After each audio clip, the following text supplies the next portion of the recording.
Le sinistre, c'est le véritable moment de la relation client entre l'assureur et l'assuré. Ça va être véritablement le moment de vérité. L'assuré va se rendre compte si la promesse marketing qui lui a été faite au moment de la souscription va être tenue ou pas. Je discutais la semaine dernière avec le directeur d'une plateforme de gestion de santé individuelle. Et il me disait que, comme bon nombre d'assureurs et de mutuelles, un plan de transformation est en cours depuis quelques temps déjà. Et qu'il y a une véritable conduite du changement qui est opérée aujourd'hui dans les compagnies et dans les mutuelles, avec l'ambition d'embarquer tout le monde, l'ensemble des collaborateurs. Et donc, il y a des réunions qui sont mises en place, il y a des communications qui sont faites, il y a une véritable volonté de faire prendre conscience à l'ensemble des collaborateurs de la nécessité de se transformer. Et alors il me disait, on a déjà fait pas mal de choses, on est assez fiers, on avance, on a fait évoluer nos outils et nos process. Donc il y a une ambition et une attente forte de vos clients qui est d'avoir plus d'autonomie, de pouvoir faire des choses en self-care, de pouvoir intervenir par eux-mêmes. Ils ont terminé également tout le processus de dématérialisation des échanges. Donc ça aussi, c'est une attente des assurés, de ne plus avoir de papier. Et puis, ils ont également donné à leurs gestionnaires de nouveaux canaux de communication avec notamment des SMS. Alors là, il me dit, moi je suis ravie parce que dans ma région, ils sont champions de l'utilisation des SMS. Ils envoient énormément de SMS. On leur a donné aussi des emails. Et là, c'est déjà ils sont un peu moins à l'aise. Pourtant, le client, il attend de la réactivité. Mais on continue quand même à envoyer pas mal de courriers. Et puis, il me dit, quand je suis arrivée, j'ai fait installer un téléphone sur chacun des bureaux des gestionnaires de sinistres. Et la horreur, ils m'ont regardé d'un air de dire je vais devoir prendre le téléphone. Ça, c'était dramatique.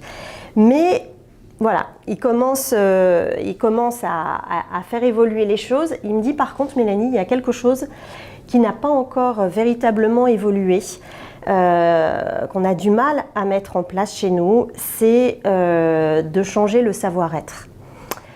Le changement de posture relationnelle, il n'est pas évident et comment faire évoluer la posture d'un gestionnaire de sinistre qui a par ailleurs une formidable expérience, forcément expertise dans l'assurance, qui a une maîtrise technique de son métier, mais comment le transformer en empathe, en professionnel de la relation client. Et aujourd'hui, j'ai choisi de vous partager avec vous quelques pistes de réflexion parce que depuis plus d'1 an maintenant, chez Arvato, nous traitons pour le compte de tiers des sinistres en auto et non auto. Et notre vision du métier, c'est qu'un gestionnaire de sinistre, puisque en tout cas c'est notre conviction, pour nous un gestionnaire de sinistre, c'est un apporteur de solutions. Et d'ailleurs, c'est le fil rouge que l'on utilise dans nos formations initiales et continues. Toute notre formation va être basée sur cette posture relationnelle d'apporteur de solutions. Donc quand on a démarré avec nos clients donneurs d'ordre assureurs des compagnies, on a pris un certain nombre de décisions disruptives. On les a un petit peu chahutés dans ce qu'ils avaient l'habitude de faire, mais on a tenu nos positions. Et la première chose qu'on a mise en place, c'est qu'on a changé un peu les modes de recrutement et nous avons choisi de mixer les profils. En fait, on a intégré dans nos équipes de gestionnaires de sinistres une majorité d'experts de la relation client, des collaborateurs qui venaient de l'interne ou parfois de l'externe, mais qui avaient travaillé dans les secteurs de l'automobile, dans les secteurs des médias, qui n'avaient aucune expertise sur le secteur de l'assurance. Pour nous, le point de départ, au départ, c'est vraiment d'être dans cette posture relationnelle, d'avoir une appétence naturelle au service et d'avoir une empathie naturelle.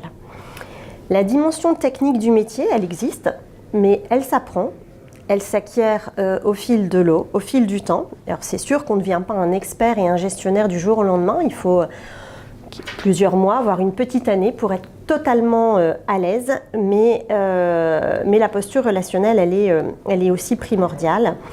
Et ce que l'on a fait pour pallier à ce peut-être déficit de compétences au départ dans le secteur de l'assurance, c'est qu'on a pour le coup embauché des référents techniques qui venaient du secteur et qui sont des experts des techniques assurantielles, de la législation et qui sont là en accompagnement fort de nos équipes au quotidien. Donc nous, notre priorité, c'est de mettre vos assurés au cœur du dispositif, d'avoir une posture adaptée et d'assurer au fil du temps, je vais dire, la compétence technique de l'ensemble de nos collaborateurs. Alors la deuxième chose sur laquelle on a aussi un petit peu changé le modèle, c'est la formation initiale. D'abord parce qu'elle est dispensée par des formateurs d'Arvato. Nous avons chez nous des experts de la pédagogie de formation, des techniques d'animation et ces techniques sont adaptées aux jeunes d'aujourd'hui.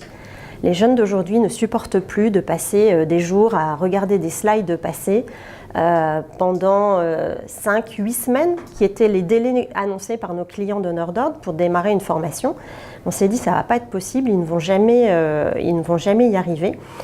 Donc on a réécrit les modules de formation, on se les a appropriés, on a fait des immersions sur les plateaux de nos clients, on est allé faire des écoutes, on est allé voir comment ça se passait et dès le démarrage de notre formation initiale, on a ancré nos gestionnaires dans cette posture relationnelle adaptée à la gestion de sinistres, donc directement liée au métier.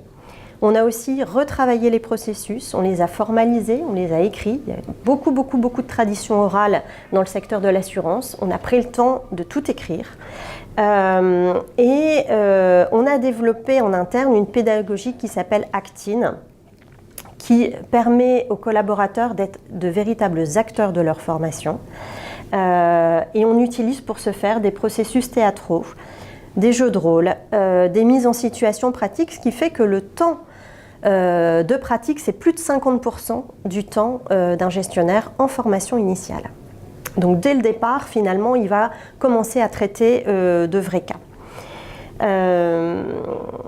On a aussi considérablement réduit les temps de formation parce qu'aujourd'hui, on forme pour l'assurance auto en 3 semaines. Et une fois que le gestionnaire a acquis la démarche de gestion de sinistre, on va le former pendant 2 jours à la convention IRSA. Et puis sur la partie MRH, on est plutôt sur 4 semaines au lieu de 7 ou 8 souhaités au départ par nos clients. Alors ce qu'on a fait aussi, c'est qu'on a mis en place une base de connaissances qui est dynamique, qui se met à jour continuellement. On a un comité rédacteur qui est présent en interne et qui valide l'ensemble des rédactions avec nos clients donneurs d'ordre. Et cette base de données dynamique, elle utilise les mots du client. Donc elle va permettre à un gestionnaire de retrouver la bonne information, que ce soit sur la convention IRSI, IRSA ou autre, mais en utilisant les mots du client et en regardant les différents cas de figure. À chaque évolution de process, bien évidemment, cette base de connaissances est mise à jour. Et chez nous, la formation, en fait, elle se fait en continu. Elle se fait en permanence. Il y a plus de 3 heures de formation continue par mois qui sont opérées par nos formateurs. Et ça fait partie, effectivement, du processus d'amélioration continue de la relation, mais aussi de la montée en compétences techniques des gestionnaires. Et lors de ces sessions de formation continue, il y a des sessions en groupe avec par exemple du serious gaming et des choses sur lesquelles le conseiller peut travailler. Mais il y a aussi des débriefings individuels et on va le débriefer à la fois sur la posture relationnelle mais aussi sur ses compétences techniques, sur la conformité des dossiers qu'il a eu à gérer. On s'est amusé à faire qu'un formateur MRH analyse la posture d'un gestionnaire auto, de manière à ce qu'il ne regarde effectivement que cette posture et non pas le suivi des process. Il faut savoir qu'au départ, quand on démarre ce genre d'activité, 100% des visas sont contrôlés par les référents techniques et les formateurs et le superviseur également. Donc on a un taux d'encadrement qui est très élevé quand on démarre et nos gestionnaires qui sortent de formation initiale, qui ont passé 3 ou 5 semaines en formation initiale, vont être en pépinière. On va les laisser à peu près pendant 2 semaines en pépinière où là ils sont vraiment on va dire 60% de leur temps en production, 40% en formation continue, où toutes les non-conformités vont être reprises et collectivement et ou individuellement si on se rend compte qu'un point n'a pas été acquis par une majorité de collaborateurs. Lorsqu'ils rentrent sur le terrain, on a aussi une ambition, qui est aussi l'ambition bien sûr de nos clients et des assurés, qui est le traitement en un temps. Donc on va faire en sorte que la proposition de solution la plus adaptée au profil du client soit proposée dès le premier appel, dès la déclaration du sinistre. Donc vous le savez, en auto, on va essayer d'orienter au maximum vers les garages agréés, vers les solutions CAPS Auto ou vers un partenaire dans le cas de Bris de Glace. En IARD, on propose différents types de solutions, solutions de gré à gré. On ne va pas proposer le même type de solution en fonction du profil client. Donc il y a une vraie nécessité pour nos gestionnaires de comprendre à qui ils ont affaire, d'écouter attentivement le client, de lui poser un maximum de questions, d'être véritablement dans le questionnement, de façon à trouver la solution qui est complètement adaptée et à son profil et à son besoin, et donc de tenir compte finalement de sa relation avec la marque, depuis combien de temps il est client, etc., etc. Donc bien sûr, au-delà de cette posture, il va respecter des règles et des processus techniques, mais je trouve que la posture, elle est plus relationnelle que technique au final. Alors, pour partager avec vous quelques résultats, on a obtenu dès le premier mois de production 85% de taux de satisfaction client. Donc la satisfaction client, c'est une mesure de la qualité perçue. Donc c'est ce que l'on appelle le NPS, etc. Donc ce sont des mesures qui sont réalisées à chaud après l'entretien avec le gestionnaire. Et bien sûr, on suit ces résultats dans le temps, ils ne cessent de s'améliorer. Nativement, nos collaborateurs, parce que tous les métiers de la relation client et du service client aujourd'hui sont des métiers créateurs de valeur, donc nos conseillers ont l'habitude de vendre, soit un service, soit une solution, soit de vendre un produit complémentaire. Et donc c'est de la même façon, dès le premier mois de production, d'orientation vers les solutions CAPS Auto ou autres sont nettement supérieures à ce qui est réalisé en interne chez nos clients. Il y a aussi une raison pour laquelle ces résultats sont très bons, c'est parce qu'on les pilote, on les anime, on met en place des challenges. Donc il y a toute une dynamique qui est créée autour de ces ventes pour les booster et les suivre. Bien sûr, la productivité, elle est au rendez-vous, ça c'est quand même notre métier de base. Donc on a des taux de décroché supérieurs à 90%. L'objectif et l'une des attentes clients, vous le savez, c'est la réactivité, l'immédiateté. Il ne veut pas attendre 10 minutes au téléphone que quelqu'un décroche. Donc ça fait partie des prérequis. Et ce qui est extrêmement évident dans nos métiers, c'est que nous, nos gestionnaires, ils adorent répondre au téléphone. Ça ne leur fait pas peur, au contraire, ils sont formés pour ça, ils sont pilotés comme ça et ils adorent ça. Alors je ne peux pas non plus finir cette petite intervention sans vous parler d'innovation, puisque l'innovation est partout, on en parle aujourd'hui dans les différents talks. Nous aussi, bien évidemment, on a nos propres outils pour aider nos clients à développer un certain nombre de solutions, et notamment pour automatiser la gestion et le pilotage des flux. Donc on a développé par exemple des outils de RPA qui vont permettre d'optimiser et de trier les différentes corbeilles par gestionnaire, par compétence, par niveau de stock. Donc on arrive à avoir ce pilotage à la fois individuel, à l'équipe, au plateau, et avoir une vision en temps réel de ce qui se passe et de où en sont nos productivités et nos délais de traitement. On réfléchit de plus en plus avec nos clients à d'autres solutions d'automatisation. Par exemple, pour gérer certains sinistres de fréquence simples de façon totalement automatisée. Et par exemple, dans le cas d'un bris de glace, de ne faire que le contrôle de conformité d'une facture. Il y a plein d'autres choses sur lesquelles également nous sommes en train de réfléchir parce que l'automatisation, elle permet bien évidemment de diminuer les erreurs, ça c'est sûr. Le corollaire, c'est aussi d'accroître la productivité, donc d'assurer un bon niveau de stock. Et bien sûr, et c'est l'objectif premier, c'est de mettre nos apporteurs de solutions, nos gestionnaires, sur des dossiers complexes, sur lesquels ils apportent vraiment une vraie valeur ajoutée. Cette notion de conseil, cette notion de relation personnalisée, cette notion d'apporter une solution qui est faite pour ce client-là et vraiment l'ambition. Alors, le gestionnaire, il n'est pas toujours face à l'assuré, il est aussi en contact soit avec le courtier, soit avec l'agent général.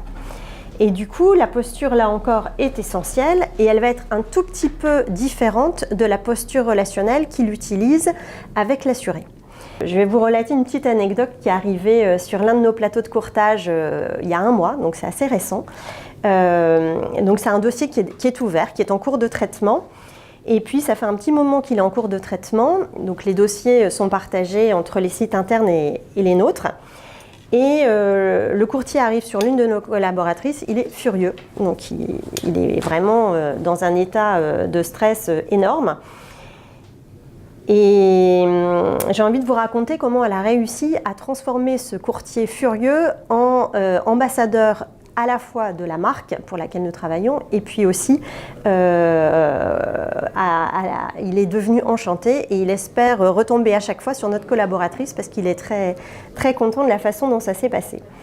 Alors comment est-ce qu'elle a fait? Déjà, elle s'est présentée, elle a posé le débat, elle a donné son prénom, puis elle lui a demandé aussi comment il s'appelait, de façon à personnaliser en permanence la relation et à créer un climat de confiance, à gommer la distance qui est celle peut-être du téléphone. Après, le deuxième sujet important, c'est qu'elle lui a fait comprendre qu'ils partagent tous les deux le même objectif, satisfaire l'assuré final. Ensuite, elle l'a rassuré. Elle lui a dit, écoutez, je prends en charge votre dossier, je vais le traiter de bout en bout, je serai présente à toutes les étapes, je vais vous expliquer ce qui se passe. S'il y a une problématique, je vais vous la relater. Elle va respecter effectivement cet engagement qui est de le suivre. À tout moment de la relation, même quand il est furieux, quand il hurle, etc., elle reste souriante parce que le sourire s'entend au téléphone. Elle reste courtoise, elle reste chaleureuse et finalement, elle réussit à régler le problème de l'assuré, ce qui était la volonté au départ, mais aussi de générer une très forte satisfaction parce qu'effectivement, il s'est senti pris en charge et en tout cas que le dossier de son client était pris en charge. Au final, il y a deux grosses différences entre la posture du gestionnaire avec un assuré ou avec un courtier ou un agent. C'est qu'avec un assuré, il va être extrêmement dans l'empathie. Il va vraiment prendre en considération la situation difficile que le client est en train de vivre, sans tomber dans je pleure avec vous, etc. Il va rester directif, mais il va être plus empathe. Alors qu'avec un courtier ou un agent, il va aussi pouvoir jargonner et utiliser un discours technique qui va aussi rassurer le courtier, alors que le discours technique est banni de la relation avec l'assuré. Dans tous les cas, de toute façon, la directivité est importante parce qu'il faut aussi suivre un certain nombre d'étapes pour régler le sinistre de bout en bout. Voilà, si vous avez des questions, je serais ravie d'y répondre. N'hésitez pas à ce qu'on puisse se voir maintenant ou juste après, parce que je crois qu'il y a d'autres personnes qui doivent intervenir. Merci beaucoup.